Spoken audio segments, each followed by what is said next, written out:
अस्सलाम वालेकुम। चलिए आज अपने इल्म को परखते हैं एक छोटी सी कसौटी पर।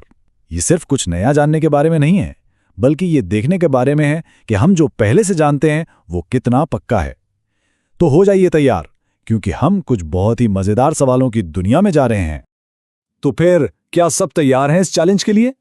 अपने जहन पर थोड़ा जोर डालिए, क्योंकि इस सवालात का सिलसिला बस शुरू होने ही वाला है। चलिए देखते हैं हमारी जनरल नॉलेज कितनी सॉलिड है।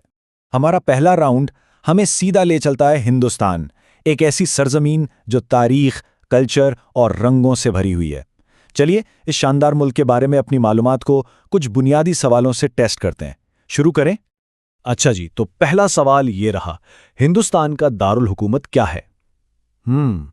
ये एक ऐसा सवाल है जिसका जवाब अक्सर लोगों को मालूम होता है, लेकिन क्या सही जवाब बिल्कुल जुबान पर है? सोचिए जरा। और जवाब है नई दिल्ली। बिल्कुल, हिंदुस्तान का सियासी और इंतजामी दिल नई दिल्ली में ही तो धड़कता है। अगर इसका जवाब सही दिया है तो क्या ही जबरदस्त शुरुआत हुई है। चलिए अब अगले सवाल की तरफ बढ़ते हैं, जो एक ऐसी निशानी के बारे में है जिसे पूरी दुनिया में मोहब्बत की अलामत माना जाता है। ताजमहल, जो दुनिया के 7 अजूबों में से एक है, आखिर ये है कहाँ? और सही जवाब है आगरा। बिल्कुल ठीक। उत्तर प्रदेश के इस शहर में जमुना नदी के किनारे बसा ताजमहल।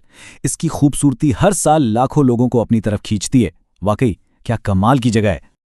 ठीक है, अब इस राउंड के आखिरी सवाल के लिए तैयार हो जाइए। हम बात कर रहे हैं हिंदुस्तान के कौमी जानवर की, जो ताकत, शान और खूबसूरती की अलामत है। कौन सा है वो जानवर? और वो जानवर है बाघ, यानी टाइगर, रॉयल बंगाल टाइगर, जो हिंदुस्तान के जंगलों की असल शान है। वाह! और इसी के साथ हमारा पहला राउंड यहां खत्म होता है। चलिए अब वक्त है अपनी सरहदों से बाहर निकलने का और अपने नॉलेज को ग्लोबल लेवल पे टेस्ट करने का। हमारा दूसरा राउंड हमें पूरी दुनिया की सैर करवाएगा। तो अपने जहनी पासपोर्ट तैयार रखिए, क्योंकि अब हम वर्ल्ड ज्योग्राफी में डाइव करने वाले हैं। तो हमारा पहला ग्लोबल सवाल लफ्ज के हर मानी में बहुत बड़ा है।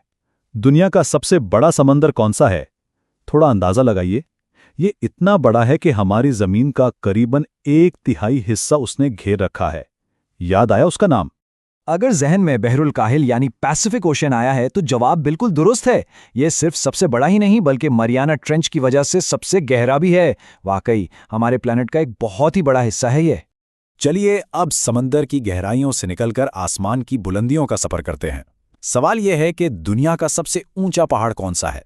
एक ऐसी चोटी जिसे फतह करना हर माउंटेनियर का सबसे बड़ा ख्वाब होता है। और वो पहाड़ है माउंट एवरेस्ट। बिल्कुल, नेपाल और चीन के बॉर्डर पर वाक़ई ये अजीम और शान पहाड़ जमीन पर सबसे ऊंचा मकाम है, जिसकी बुलंदी 8,848 मीटर से भी ज्यादा है। और इसी जबरदस्त नोट पर हमारा दूसरा राउंड भी मुकम्मल हुआ। और अब वक्त है हमारे फाइनल राउंड का। इसमें हम उन शोबों की बात करेंगे जिन्होंने हमारी दुनिया को बिल्कुल बदल कर रख दिया है। जी हाँ, हम साइंस और इन्वेंशंस की दुनिया में जा रहे हैं।